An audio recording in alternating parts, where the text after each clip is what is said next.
প্রিয় দর্শক, আজকে আমরা আসছি আমার বাংলাদেশি এক ভাইয়ের সঙ্গে পরিচয় হওয়ার জন্য। উনি একজন ইউরোপ প্রবাসী, উনি রোমানিয়াতে আছেন। আমি যতটুকু জানি উনি দীর্ঘ 7 বছর যাবৎ রোমানিয়াতে আছেন। আমরা পরিচয় হব। ভাই আসসালামু আলাইকুম। ওয়ালাইকুম আসসালাম রহমতুল্লাহি ওয়া বারাকাতু। ভাই আপনার নাম? আমার নাম মোহাম্মদ হাবিব। আচ্ছা হাবিব ভাই, আমি যতটুকু জানি আপনি দীর্ঘ 7 বছর যাবৎ রোমানিয়াতে আছেন, রাইট? হ্যাঁ, আমি দীর্ঘ 7 বছর 8-10 দিন বাকি আছে। আমি 2019 সালের আগস্টে রোমানিয়া আসছি।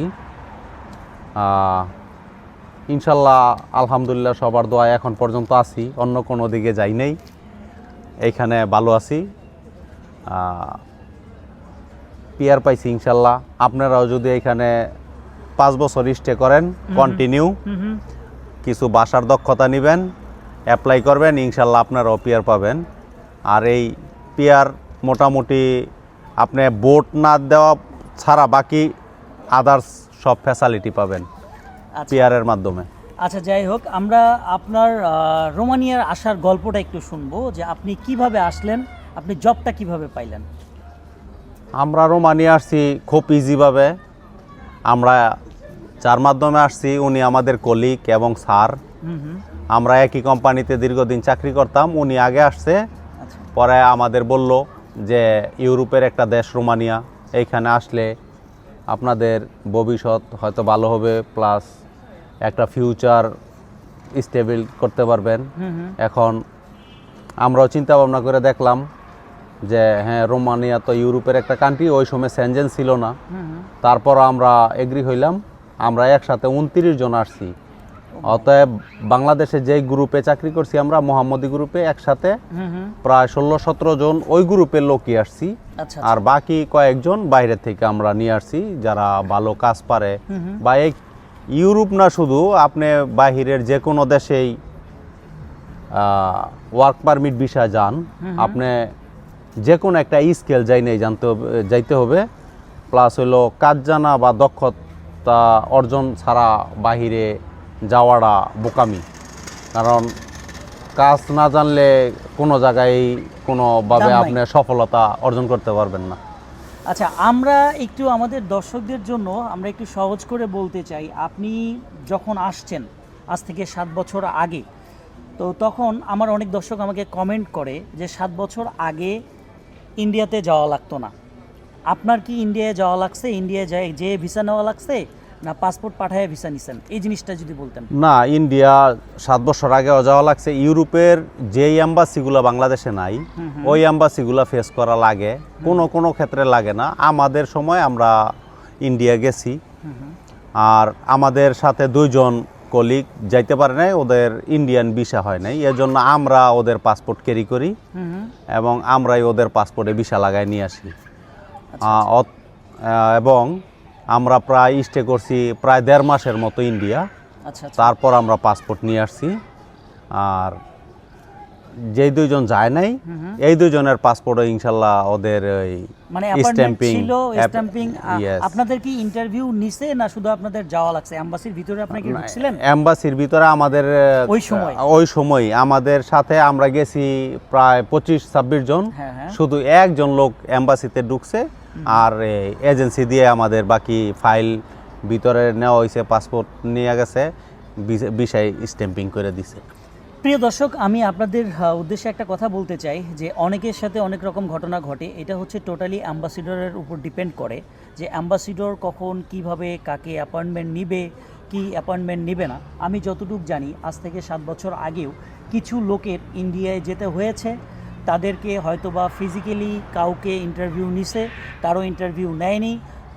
অনেকের আছে যারা শুধু এজেন্সির মাধ্যমে শুধু পাসপোর্টটা অ্যাম্বাসি পর্যন্ত পৌঁছায় দিছে, পৌঁছায় দেওয়ার পরেও তাদের ভিসা হয়েছে। তো এর মানে এই না যে ইন্ডিয়া যাওয়া লাগেনি। আপনারা যারা কমেন্ট করছেন বা অনেকের মাঝে জানার ইচ্ছা যে আজ থেকে 7 বছর আগে তো যাওয়া লাগে নাই, আমার যাওয়া লাগে নাই, হয়তোবা আমার সঙ্গে আরেকজনের যাওয়া লাগছে, তার মানে এই না যে কমপ্লিটলি যাওয়া লাগে নাই। এই ধারণাটা কমপ্লিটলি ভুল। আপনাদের যারা এরকম মতামত দিচ্ছেন, আজ থেকে 7 বছর আগের আপনারা ইতিহাস ঘাটলে আপনারা ভালো করে ঘেঁটে দেখেন যে অনেকের যাওয়া লাগছে, আবার অনেকের যাওয়া লাগেনি। এই জিনিসটা আমরা ক্লিয়ার। হ্যাঁ, 2 বছর পর প্রায় আমরা আসার 2 বছর পরে করোনার পরে একবার রোমানিয়ান কনসুলার টিম তারা বাংলাদেশে আসছিল। 5000 বই তারা স্ট্যাম্পিং করছে, আবার আরেকবার এসে চলে গেছিল। হ্যাঁ, প্রথম ধাপে এসে আমি যতটুকু জানি তারা 5000 স্ট্যাম্পিং করছে, করার পর চলে গেছে। যাওয়ার পর সেকেন্ড টার্মে আবার আসছে। আসার পরে আমাদের বাংলাদেশি, আমাদের তো ক্ষমতাশীল, আমরা প্রভাব খাটাইছিলাম আর কি। তো আমি যতটুকু জানি এই প্রভাব খাটানোর কারণে তারা আবার রিটার্ন করছে ইন্ডিয়া, দিল্লিতে। এরপর থেকে আর কখনো এখন পর্যন্ত আর আসেনি বাংলাদেশে, কোনো কাউন্সিলর টিম আসেনি। আর ভবিষ্যতে আসবে বলেও আমরা জানি না, আমাদের জানা নাই। আমরা কামনা করি বাংলাদেশে আসুক, আমাদের জন্য সহজ হোক। কিন্তু এখনও যারা রোমানিয়া আসতে চায় বা আসার জন্য আগ্রহ, তাদের অবশ্যই দিল্লি এম্বাসিতে ইন্টারভিউ ফেস করতে হবে রোমানিয়া যদি আসতে চায়। বা বাংলাদেশে যেই এম্বাসিগুলো নাই ওই এম্বাসিগুলাই ইন্ডিয়া, দিল্লিতে আছে। ইউরোপে আসার জন্য দিল্লি অবশ্যই যাওয়া লাগবে। আপনি যখন আসছিলেন আজ থেকে 7 বছর আগে, তখন আপনার কত টাকা খরচ হয়েছিল যদি আমাদের দর্শককে বলা যায়? না, খরচ ওই সময় একটা লিমিট ছিল, যে সেনজেন ছিল না, এদিকে একটা মানে চাহিদা দেশের কম ছিল। সবাই চিনতো না আর কি, সেনজেন দেশগুলোতে সবসময় চাহিদা থাকে। এজন্য আমাদের টাকার পরিমাণ খুবই কম লাগছে, আর আমাদের মালিক কিছু প্রোভাইড করছে। মোটামুটি এশিয়ার ভিতরে যাইতে যেরকম খরচ হয় মোটামুটি আমরা তার থেকে কমে ইনশাল্লাহ রোমানিয়া বা ইউরোপে আসতে পারছি। আমি এই জিনিসটা জানি, কিন্তু তারপরেও আমার এই প্রশ্ন দর্শকদের উদ্দেশ্যে আমি আপনাকে করছি। আমি জানি আপনার অনেক কম খরচ হয়েছে। আপনি যদি কি মানে কোনো সমস্যা না হয়, যদি আপনি বলতে চান, তাহলে অ্যামাউন্টটা যদি বলে দিতেন যে আপনি এত টাকা এসেছেন রোমানিয়া। না, অ্যামাউন্ট অ্যাকচুয়ালি বলা যাবে না, কারণ দিল্লি ওই সময় আমরা গেছি প্রথম যাত্রা, খরচ হয়েছে কিছু, খরচ পে করছে কোম্পানি, মানে অ্যাকচুয়ালি টোটাল হিসাব মানে দেওয়ার মতন। হ্যাঁ, এরকম তো কারো কিছু বেশি লাগছে, অনেকের কম, অনেকের বেশি লাগছে। জানি। যাই হোক, প্রিয় দর্শক, ওনার এই জিনিসটা উনি বলতে পারবে না। আর আমি আনুমানিক আইডিয়া হিসেবে বলছি 2 থেকে 3 লক্ষ টাকা ওনার খরচ হয়েছে। আর এর মাধ্যমেই তিনি রোমানিয়াতে আসছেন, এবং উনি যেটা উনি বললেন, উনি পিআর পেয়েছেন এবং উনি খুব ভালোভাবে লাইফ লিড করছেন। আচ্ছা, আমাদের এখানে থাকা খাওয়ার সুযোগ সুবিধাগুলো কেমন? থাকা খাওয়া এখানে যদি কন্ট্যাক্ট করে কোম্পানির সাথে আপনি চাকরি করেন, যে কোনো কোম্পানিতেই প্রতিদিন আপনার নিম্নতম একটা রুলস আছে ওদের, খাবার এবং থাকার বাসস্থানরা কোম্পানি পে করে। খাবার বিল বাংলাদেশে প্রায় প্রতিদিন বাংলা টাকায় 800 টাকার মতন পে করে, যা রোমানিয়ায় একজন লোকের জন্য এনাফ। আর থাকার জন্য মোটামুটি ফ্ল্যাট যদি হয় বা নর্মাল রুমও হয়, 2 জন রুম শেয়ার করতে পারে, এর বেশি না।